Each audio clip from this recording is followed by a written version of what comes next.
Guys, welcome back to our YouTube channel education fit zone. స్కూల్లో busy schedule ఉండడం వల్ల video చేయడం అయితే చాలా లేట్ అయింది. ఒక వీడియో అప్లోడ్ చేయాలంటే 3 hours కష్టపడి ఎడిట్ చేసి అప్లోడ్ చేయాలి. సో అందుకని వీడియో చేయడం లేట్ అయింది. అండ్ విషయంలోకి వస్తే 2026లో జాబ్ సాధించడం ఎలా, నేను జాబ్ సాధించడానికి ఎలాంటి టిప్స్ పాటించానో ఈ వీడియోలో తెలుసుకుందాం. అండ్ మోస్ట్లీ ఈ వీడియో చివరి వరకు చూడండి. లాస్ట్ పవర్ఫుల్ టిప్ చెప్తాను, 100% మీకు జాబ్ రావడానికి ఉపయోగపడుతుంది. సో స్కిప్ చేయకుండా పూర్తిగా చూడండి. నాకు తెలిసిన విషయాలే చెప్తున్నారని మాత్రం అనుకోకండి. డిఎస్సి అనే సముద్రంలో ఈది ఫైనల్ గా డిస్ట్రిక్ట్ 3rd ర్యాంక్ లో నిలబడ్డాను. సో నా ఎక్స్పీరియన్స్ ని మీతో షేర్ చేసుకుంటున్నాను. ఈ వీడియో ఒక్కరికైనా ఉపయోగపడుతుందని నేను వీడియో చేస్తున్నాను. మీకు ఇందాకే చెప్పాను కదా, వీడియో చేయాలంటే చాలా కష్టపడాలి, కానీ మీకోసం చేస్తున్నాను. మీరు కూడా సక్సెస్ అవ్వాలని మాత్రమే చేస్తున్నాను. ఇక టాపిక్లోకి వెళ్ళిపోతే 2026లో మనం జాబ్ సాధించడం ఎలా. జాబ్ సాధించడం అనేది చాలా సింపుల్ అండి. చాలా అంటే చాలా సింపుల్. నేను చెప్పేవి మీరు పాటిస్తే ఖచ్చితంగా 2026లో జాబ్ సాధిస్తారు. అది ఏ డిపార్ట్మెంట్ అయినా మీరు ఖచ్చితంగా జాబ్ సాధిస్తారు. ఫస్ట్ మీరు ఏం చేయాలంటే, మీరు ఏ జాబ్ సాధించాలి అనుకుంటున్నారో టార్గెట్ పెట్టుకోండి. మీరు టీచర్ అవ్వాలనుకుంటున్నారా, పోలీస్ అవ్వాలనుకుంటున్నారా, బ్యాంక్ ఎంప్లాయీ అవ్వాలనుకుంటున్నారా, ఫస్ట్ డిసైడ్ అవ్వండి. టార్గెట్ ఒక్కటే ఉండాలి. నేను ఫైనల్ చెప్పేది టార్గెట్ ఒక్కటే ఉండాలి.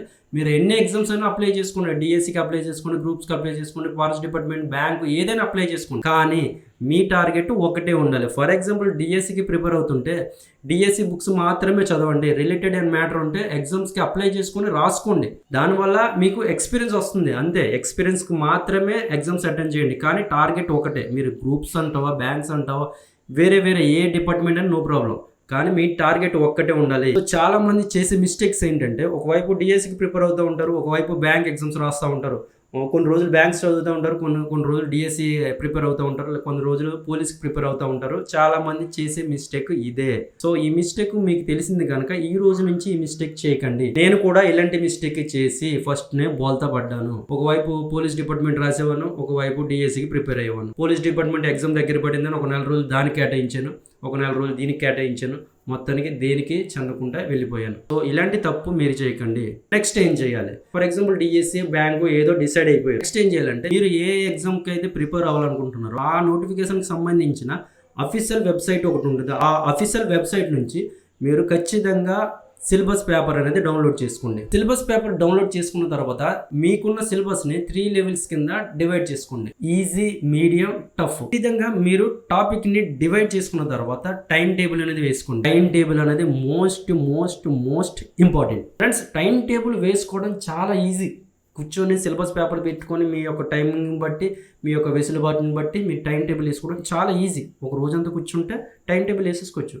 కానీ ఈ టైం టేబుల్ని ఫాలో అయిన వాళ్ళు, మీరు ఏదైతే టైం టేబుల్ వేసుకున్నారో ఆ టైం టేబుల్ ఫాలో అవ్వడం అనేది చాలా కష్టం. ఈ టైం టేబుల్ని మీరు ఖచ్చితంగా మీ సిలబస్ 1 time కంప్లీట్గా చదివేంత వరకు మీ టైం టేబుల్ని, మీరు వేసుకున్న టైం టేబుల్ని ఖచ్చితంగా ఫాలో అవుతే మీకు జాబు 100% వస్తుంది. నాది హామీ. నేను ముందే చెప్తున్నాను, టైం టేబుల్ వేయడం ఈజీ, టైం టేబుల్ ఫాలో అవ్వడం చాలా కష్టం. సో ఖచ్చితంగా ఫాలో అవ్వండి టైం టేబుల్. 6 అయినా 100 అయినా టైం టేబుల్ ఫాలో అవ్వాలి, అంతే. వేరే అకేషన్స్ ఉన్నా ఏమున్నా పక్కన పెట్టండి. మీకు మీ టైం టేబుల్ని మీరు ఫాలో అవ్వడం ఒకటే గోల్. టైం టేబుల్ ప్రిపేర్ చేసుకున్న తర్వాత ఖచ్చితంగా మీరు ఫర్ డే 8 to 12 hours చదవడానికి అయితే ప్లాన్ చేసుకోండి. మీకు టైమే లేదనుకో కనీసం 8 hours, ఇంకా టైం లేదనుకో కనీసం 6 hours, మినిమం 6 hours అయినా మీరు చదవాలి. మోస్ట్ ఇంపార్టెంట్, వీక్లీ టెస్ట్ అనేది రాయాలి. కనీసం వీక్లీ అయినా 3 daysకి once అయినా మీరు టెస్ట్ అనేది రాయాలి. టెస్ట్ రాసిన తర్వాత ఎక్కడ మిస్టేక్ అవుతుంది, ఎందుకు మిస్టేక్ అవుతుంది అనేది అనలైజ్ చేసుకోవాలి. మళ్ళీ ఆ మిస్టేక్ రిపీట్ అవ్వకుండా ఏం చేయాలనేది ప్లాన్ చేసుకోవాలి. ఖచ్చితంగా మీరు టెస్టులు రాయాలి. 10 years ప్రీవియస్ పేపర్స్ మీ దగ్గర ఉండాలి. కనీసం 2-3 times అయినా ఆ ప్రీవియస్ పేపర్స్ని మీరు సాల్వ్ చేయాలి. 2-3 times మీరు అవి చేయడం వలన పేపర్స్ ప్యాటర్న్ తెలుస్తుంది. ఏ విధంగా అడుగుతున్నారు క్వశ్చన్స్, ఏ టాపిక్ నుంచి మోస్ట్లీ ఇస్తున్నారు, పేపర్ ప్యాటర్న్ ఎలా ఉంది అనేది అనలైజ్ చేయగలం. పేపర్ని మీరు అనలైజ్ చేయగలిగితే ఒక 50% మీరు సక్సెస్ అయిపోయినట్టు. సో పేపర్ అనలైజ్ అనేది చాలా ఇంపార్టెంట్. ఆ పేపర్ అనలైజ్ ఎప్పుడు వస్తుందంటే, ప్రీవియస్ పేపర్స్ 3 times చేస్తూ టెస్టులు రాస్తూ ఉంటే మీకు పేపర్ అనలైజ్ చేయడం వస్తుంది. మీ యొక్క బాడీ, మీ మైండ్ మీ కంట్రోల్లో, మీ ఆధీనంలో ఉండాలి. ఖచ్చితంగా 6 to 7 hours మీకు స్లీప్ ఉండాలి. మీ హెల్త్ అనేది చాలా ఇంపార్టెంట్. ప్రిపరేషన్ టైంలో కనీసం 7 hours 6 hours స్లీప్ ఉండాలి. మంచి ఫుడ్ తీసుకోవాలి. 30 minutes మీరు ఖచ్చితంగా వాకింగ్ చేయాలి. అండ్ మెంటల్ ఛాలెంజ్, కాంపిటేటివ్ ఎగ్జామ్లో మీరు రాణించాలంటే ఈ మెంటల్ ఛాలెంజ్ అనేది చాలా ఇంపార్టెంట్. ఈ ఒక్క సంవత్సరం అన్నీ వదిలేసి నేను జాబ్ కోసం మాత్రమే ప్రయత్నించాలని మీ మైండ్ని ప్రిపేర్ చేయండి. ఫైనల్గా నేను చెప్పేది ఏంటంటే, మీ టార్గెట్ ఏంటి, మీ టార్గెట్కి టైం టేబుల్ ఏంటి, మీ యాక్షన్ ప్లాన్ ఏంటి, మీ ప్రిపరేషన్ షెడ్యూల్ ఏంటి, మీ బలహీనతలని ఎలా కంట్రోల్ చేసుకోవాలి, ఈ విధంగా మీ ప్లాన్ చేసుకొని ప్రిపరేషన్ ఉంటే ఖచ్చితంగా సక్సెస్ అవుతారు. ఇక ఫైనల్గా నాకు ఉపయోగపడిన టిప్ అండ్ 100% మీకు కూడా యూజ్ అవుతుంది జాబ్ రావడానికి. ఈ టిప్ అనేది చాలా బాగా ఉపయోగపడుతుంది, అందరికీ తెలిసిందే, కానీ నేను చెప్పినట్టు మీరు చేయండి, ఖచ్చితంగా సక్సెస్ అవుతారు. ఎనీ కాంపిటేటివ్ ఎగ్జామ్లో కన్ఫ్యూజ్ అయ్యే క్వశ్చన్స్ ఉంటాయి. అంటే కొన్ని టాపిక్స్ ఎంత చదివినా కన్ఫ్యూజ్ అవుతూ ఉంటాం, క్వశ్చన్ చదువుతూ ఉంటే కన్ఫ్యూజ్ అవుతూ ఉంటాం, ఆ టాపిక్ ఎన్నిసార్లు చదివినా కన్ఫ్యూజ్ అవుతూ ఉంటాం. డేట్స్ ఉంటాయి, నెంబర్స్ ఉంటాయి, శాస్త్రవేత్త పేర్లు ఉంటాయి, కవుల పేర్లు ఉంటాయి, వాళ్ళ రచనలు ఉంటాయి. ఏదైతే కన్ఫ్యూజ్ అవుతున్నామో, ఎక్కడైతే మనకి మార్కు పోతుంది అనుకుంటున్నామో, కష్టమైన వర్డ్స్ ఉంటాయి. అవన్నీ ఎప్పటికప్పుడు ఒక చాప్టర్ చదివిన తర్వాత ఆ చాప్టర్లో కన్ఫ్యూజ్ అయినవి ఏమున్నాయి, ఆ చాప్టర్లో మనం కష్టమైన వర్డ్స్ ఏమున్నాయి, డేట్స్ ఏమున్నాయి, అవన్నీ ఒక పెద్ద చార్ట్లో రాసుకొని గోడకి అతికించుకోండి.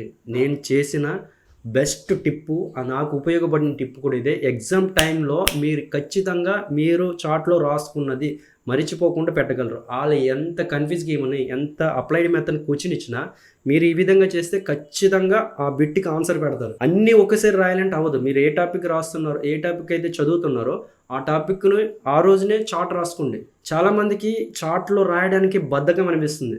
సో ఆ బద్ధకాన్ని వదిలేసి టైం వేస్ట్ అనుకుంటారు చాలామంది. టైం వేస్ట్ కూడా కాదు, ఖచ్చితంగా మీరు చార్ట్లో రాసి మీరు ఏదైతే రూమ్లో చదువుకుంటున్నారో ఆ రూమ్లో అంటించండి. నేనైతే దాదాపు 250 డేట్స్ రాశాను, ఇంకా ఒక 20-30 చార్ట్లు రాశాను. మా ఫ్రెండ్స్ అనేవారు, ఈడేంట్రా పిచ్చోడు టైం వేస్ట్ చేసుకుంటున్నారు, చదువుకోకుండా చార్ట్లు రాసుకుంటూ కూర్చున్నారు, టైం అంతా వేస్ట్ అవుతుందని అనుకునేవాళ్ళు. కానీ వాళ్ళకి జాబ్ రాలేదు, నాకు జాబ్ వచ్చింది. సో 2014లో నేను చేసిన మిస్టేక్స్ని నేను కవర్ చేసుకుంటూ ఎక్కడ మిస్టేక్ అవుతుంది అనేది అనలైజ్ చేశాను. నేను అదే చెప్తున్నాను, మీరు పేపర్ని అనలైజ్ చేయాలి. నాకు చెప్పేవాడు ఎవ్వరు లేరు, కానీ నేను మీకున్నాను. మీరు చేయాల్సింది ఒకే ఒక్కటి, ఒక లైక్, సబ్స్క్రైబ్, ఒక కామెంట్. మీరు పెట్టే కామెంట్, మీరు ఇచ్చే లైక్ ద్వారా నేను నా టైంని వెసులుబాటు చేసుకొని వీడియో చేసి మీకు ఉపయోగపడే వీడియోస్ చేయడానికి అయితే నేను సిద్ధంగా ఉంటా. సో ఖచ్చితంగా చార్ట్స్ అనేవి రాసుకోండి, ఏ టాపిక్ ఆ టాపిక్ రాసుకొని ఎన్ని అయితే అన్ని రాసి అంటించండి. అంటించేసి వదిలేయకండి, ఖచ్చితంగా ఎవ్రీడే చూడాలి. మీరు ఎన్ని చార్ట్లు రాస్తే అన్ని చార్ట్లు, మీ టైం టేబుల్తో సంబంధం లేదు చార్ట్లు చదవడానికి. ఆ చార్ట్లు చదవడానికి కూడా ఒక టైం టేబుల్ వేసుకోండి, ఒక టైమింగ్ పెట్టుకోండి, ఖచ్చితంగా చార్ట్లు రాయండి. మొత్తం సిలబస్ ఎంత సిలబస్ ఉంటే అంత సిలబస్ సంబంధించి ఇంపార్టెంట్ అండ్ కన్ఫ్యూజ్ డేట్స్, సైంటిస్టుల పేర్లు, కవుల పేర్లు, వాళ్ళ రచనలు, ఇక్కడ మనం కన్ఫ్యూజ్ అవుతూ ఉంటాం. చదివాం కానీ గుర్తురాదు. అన్ని డేట్స్ ఒకేలా ఉంటే నువ్వు అక్కడ పెట్టడానికి టెన్షన్, పానిక్ అయిపోయి ఏది పెట్టాలో తెలియదు. నువ్వు ఇలా చేస్తే ఖచ్చితంగా బిట్టుపోదు. సో నాకు ఈ టిప్ అనేది 100% ఉపయోగపడింది, మీకు కూడా ఉపయోగపడుతుంది. నెక్స్ట్ వీడియోలో ఏం చేయకూడదు, మన మైండ్ని ఎలా కంట్రోల్ చేసుకోవాలి, ఎలా ఫోకస్ చేయాలి, కొన్ని మంచి టిప్స్ ఉన్నాయి. ఆ టిప్స్ ఖచ్చితంగా వీడియోలో చేస్తాను.